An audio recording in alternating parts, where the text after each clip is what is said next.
अस्सलाम वालेकुम नाज़रीन, काश न्यूज़ जे इलाकाई ख़बरुनि सां गॾु मां आहियां कोमल। शामिल कंदासीं हिन वक़्त ताईं जूं ख़ास ख़बरूं। खैरपुर एमएनए महरीन भुट्टो जो हुकुम ते गंबड़ बरसात में बोड मुतासिर में टेंट ऐं कंबल तक़सीम कया विया आहिनि। उन हवाले सां ॾिसूं था गंबड़ मां काश न्यूज़ जे रिपोर्टर एहसान अली चांग जी ही रिपोर्ट। बिल्कुल हिन महिल असां मौजूदु आहियूं गंबड़ में, जॾहिं त खैरपुर एमएनए महरीन भुट्टो जे हुकुम ते अॼु गंबड़ में ग़रीब ऐं मुतासिरनि में राशन, टेंट ऐं ॿियो सामान तक़सीम कयो वियो आहे। अचो त हितां जा अॻवान बि असां सां मौजूदु आहिनि, उन्हनि सां ॻाल्हि ॿोल कयूं ऐं मुतासिर सां बि ॻाल्हि ॿोल कयूं त उन्हनि जो वधीक छा चवणु आहे। मतिलबु वॾा थोरा आहिनि, असांखे ॾुख में हर ॾुख में असां गॾु हूंदी आहे।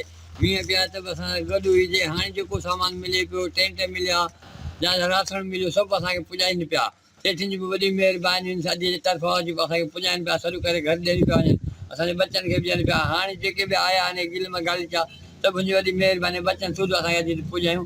असां हुन वॾा महिरबानी असांजे मथां। छा छा कहिड़ियूं कहिड़ियूं शयूं तव्हांखे मिलियूं? असांखे राशन बि मिलियो हुयो बहुत मींहं बरसातुनि में, हुन खां पोइ असांखे टेंट वग़ैरह मिलिया। अॼु वरी महरीन भुट्टो साहिबु जयप्रकाश जे तरफ़ां असांखे फिर वरी कंबल बि मोकिलिया ॾिना आहिनि। त असां महरीन भुट्टो जा बहुत ख़ुशगुज़ार आहियूं ऐं उन्हनि असांजो खे यादि कयो आहे। अहिड़े सर्दियुनि में असां हुन जा थोरा हित आहियूं। का चिकना हर तरफ़ हर दफ़ो ॾींदो, हर दफ़ो ॾींदो आहे। माना ॿुधो महरीन भुट्टो तरफ़ सां हर शइ, मतिलबु कंबल, टेंट, हर शइ मिलंदो आहे।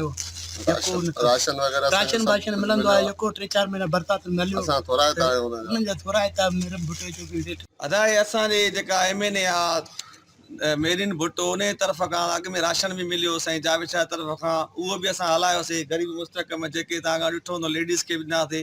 हाणे असांखे राति वरी कंबल ॾिनाऊं, कंबल विरिहाया आहिनि, टेंट विरिहाया आहिनि। जॾहिं बि अहिड़ो थींदो आहे मौक़ो, त आदि महरीन भुट्टो जो कंबट ते माना हूंदो आहे ॿार, त बाबा उहो मूंखे मोकिलींदी आहे या ॿियनि संगत वारनि खे बि ॾींदा आहिनि, विराईंदा आहियूं। हाणे ॿोॾि मुतासिर लाइ राशन मोकिलियो, उहो बि असां विरायोसीं। हिन वक़्तु कंबल आया आहिनि, टेंट आया आहिनि, जेके असां हितां ॾिसो था साम्हूं बीठा आहिनि। लेडीज़ बि जेका बीठी आहे, तव्हां उन्हनि खे बि ॾिठो ॾींदे। हाणे हे बि आया आहिनि। असांजा वॾा थोरा था मञूं असां आदि महरीन भुट्टो जा, जेको सदाईं जॾहिं बि को ॿोॾि जो मसइलो थींदो आहे या फ्लड वग़ैरह ईंदो आहे, त ज़रूरु गंबट खे ज़रूरु यादि कंदी आहे। अॼु बिल्कुलु जीअं त तव्हां माण्हुनि जूं ॻाल्हियूं ॿुधियूं, उन्हनि जो इहो ई चवणो हो त गंबट में जेको अॼु राशन तक़सीम कयो आहे मुतासिरनि खे मिलियो आहे। हिननि जो इहो बि चवणो हो त बरसातुनि जे दौरान जेको राशन हुयो, उहो बि असां हक़ी जेके मुतासिर हुआ उन्हनि ताईं पहुचायो आहे। कैमरामैन टीम सां गॾु एहसान अली चांग, काश न्यूज़, गंबड़। मेहर हाई स्कूल भरिसां बुलबुल चौक वेझो काठ जी दुकान खे ओचितो बाहि विकोड़े वई, जंहिं सबबि गुदाम में फर्नीचर पियल क़ीमती काठ सड़ी राख थी वियो। जॾहिं त वाक़े जी इतला बावजूदि फायर ब्रिगेड वाक़े वारे हंधि पहुची न सघी, जंहिं सबबि गुदाम में पियल समूरो काठ सड़ी वियो। उन मौक़े ते गुदाम मालिक जो चवणु हो त बाहि लॻण जो सबबु मालूम नाहे थी सघियो। झंडोमरी मशाक होती थाणे जे हद ॻोठ मोरियो सान में गुरबत सबब ख़ुदकुशी कंदड़ भेल बिरादरी जे हिक मर्द समेत 2 औरतुनि जे वारसनि वटि एसी झंडोमरी ऐं मुख़्तियार कार पहुची ॾुख जो इज़हार कयो ऐं संदसि मदद करण जी ख़ातिरी कराई। उन मौक़े ते एसी झंडोमरी काश न्यूज़ सां ॻाल्हाईंदे चयो आहे त असीं इंतिहाई हिन अणवणंदड़ वाक़े ते ॾुख जो इज़हार कयूं था। असीं हिननि जी हर मुमकिन मदद कंदासीं ऐं असीं हिननि जी रिपोर्ट एला इख़्तियारनि ताईं पहुचाई आहे। जल्द हिननि जी मदद कई वेंदी। हालाणे मां नादुर अली लाशारी जी रिपोर्ट मुताबिक़ हालाणे भरिसां ॻोठ दुरानी खान लाशारी में नामालूम चोरनि ॻोठ जे ट्रांसफार्मर मां क़ीमती सामान चोरी करे फ़रार थी विया आहिनि। ॻोठाणनि मुतालबो कयो आहे त ट्रांसफार्मर मां चोरी थियल सामान वापसि करायो वञे, न त ॿी सूरत में एहतजाज कयो वेंदो। म्यूनिसिपल कमेटी शहदादपुर जे नाअहली शहर जा केतिरा इलाइक़नि में गटरनि जो गंदो पाणी रोडनि ऐं रस्तनि ऐं मस्जिदनि अॻियां तलाउ जी सूरत अख़्तियार करे वियो। शहर जा म्यूनिसिपल कमेटी शहदादपुर इंतज़ामिया को बि नोटिस न वरितो, जंहिं सबबि शहर में ईंदड़ वेंदड़ माण्हू सख़्त परेशानी में मुब्तला आहिनि। रबड़ी टागड़ी मोहल्ला मां नामालूम चोर इमरान कंवर जे घर जे भित खे खाट हणी मेंह चोरी करे विया। संदसि मालिकनि राब्तो करण ते ॿुधायो त भारो पुलिस खे इतला ॾिनो आहे, उन जे बावजूद बि जाइ वारदात ते न पहुती आहे।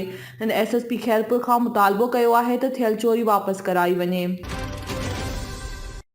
ख़बर शामिल कयूं था सरकारी ख़ौमा, जिथे ॻोठ बहादुर चांडियो में 2019 खां बंदि पियल स्कूल खुली न सघियो, जंहिं सबबि गुलनि जहिड़ा ॿार तइलीम जहिड़े ज़ेवर खां महरूम थी विया।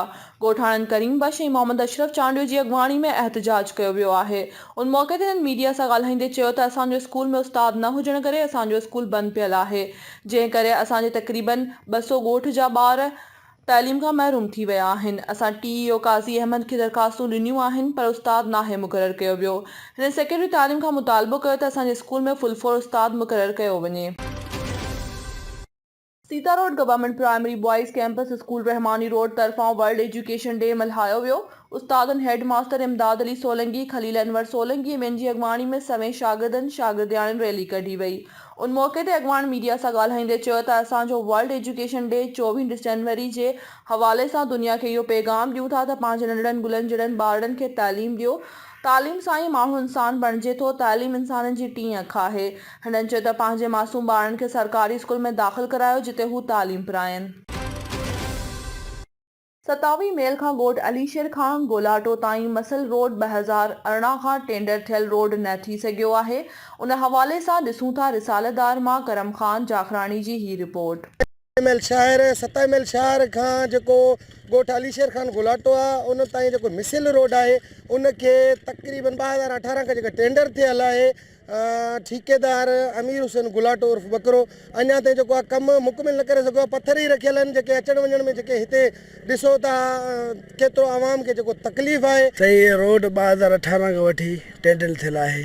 हिन ताईं न को आयो आहे, न ज़िमेदार आहे, न इम्तिहान आयो आहे, न को बि आयो आहे। रोड असां वॾी तकलीफ़ में आहियूं। ॾिसो था पाण हर शइ तकलीफ़ करे असां मोटरसाइकिल गल में बीहाई वेठा आहियूं, कढूं नथा।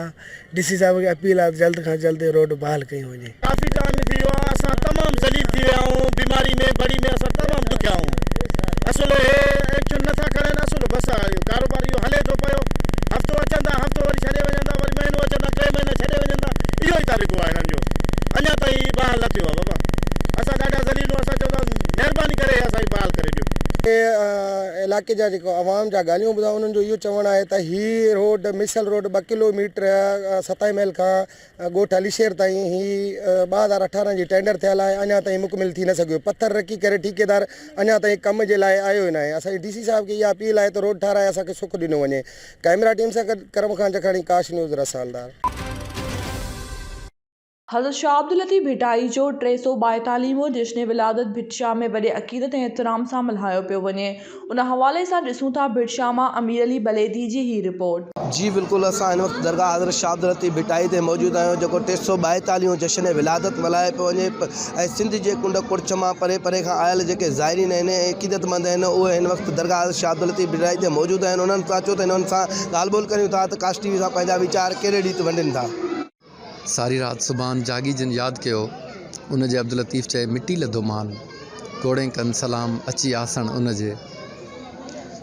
आऊं हज़रत शाह अब्दुल लतीफ़ भिटाई मुर्शिद पाक जे 342 जन्मॾींहं जे मौक़े ते पूरी दुनिया में जेके मुर्शिद भिटाई जा चाहींदड़ मोहबत कंदड़ रहनि था सभिनी खे मुबारकबाद पेश थो कयां साईं जे जनम जे मौक़े ते। उन खां अलावा इहो चवंदुसि त जेके असां तक़रीबात उर्स जे मौक़े ते कयूं था, जेका साईं जी शाइरी मुख़्तलिफ़ ॻाइणा हिते ऑडिटोरियम में परफॉर्म कनि था, उहे अगरि अॼोकी राति ते कनि त बहितरु आहे। छो जो अॼोकी राति जेको आहे साईं जो जनम जो ॾींहुं आहे। हिन खां वधीक ख़ुशी ॿी कान्हे। त कल्चर डिपार्टमेंट खे हिन ते थोरो गौर वीचार करणु खपे टीम जा। ऐं उन खां अलावा पूरी दुनिया में असांजे जेके सरकार भिटाई खे चाहींदड़ आहिनि उनखे हिकु दफ़ो ॿीहर आऊं सरकार जे 342 जनम जे मौक़े ते मुबारकबाद पेश कयां। ज़बरदस्त मल्हायूं था पिया। सुहिणनि जी रहमत आहे भिटाई साहिब सां। असां खानपुर मार सां आया आहियूं, शौक़ु सां ईंदा आहियूं हर साल। भिटाई जे साईं अब्दुल शाह अब्दुल लतीफ़ भिटाई असांखे घुराईंदो आहे। वॾो यानी की सुकून महसूसु थींदो आहे। अल्हम्दुलिल्लाह सिंध जी सुञाण आहे, मुर्शद आहे पंहिंजो। अल्हम्दुलिल्लाह फर्स्ट क्लास मज़ो पियो अचे। तव्हां सभिनि भाइरनि खे मुबारकबाद पेश थो कयां दरगाह जे ज़ाइरीन खे ऐं क़िबला सजादा नशीन दरगाह क़िबला साईं वक़ार हुसैन शाह क़ाइम मुक़ाम गादी नशीन क़िबला खावर साईं भिटाई सादात ऐं ज़ाइरीन भिटशाह या शहरीन। लतीफ़ साईं जो जश्न तमामु घणी ख़ुशी थी आहे मुर्शिद जो अहिड़ी सर्दीअ में। तव्हां सभिनी खे सलाम आहे। मुर्शिद जे जश्न में तव्हां सभु शरीक थिया आहियो। ईअं था सम्झूं त मुर्शिद ॾियारो जेको आहे असांजे लाइ ईद जो ॾींहुं आहे ऐं तमामु घणी ख़ुशी थी आहे असांखे। जी बिल्कुलु, हिननि जूं तव्हां ॻाल्हियूं ॿुधियूं। हिननि जो चवणु आहे त दरगाह हज़रत शाह अब्दुल लतीफ़ भिटाई जो 342 जनम ॾियारो असां तमामु जोश ऐं ख़ुरोश सां मल्हाए रहिया आहियूं। ख़ुशी मल्हाए असां महसूसु करे रहिया आहियूं त दरगाह हज़रत शाह अब्दुल लतीफ़ भिटाई ते ईंदा आहियूं, असां ज़ियारत करे असां सुकून महसूसु करे रहिया आहियूं। हिननि जूं तव्हां ॻाल्हियूं ॿुधियूं। कैमरामैन टीम सां गॾु अमीर अली बुलेदी, काश TV भिटशाह।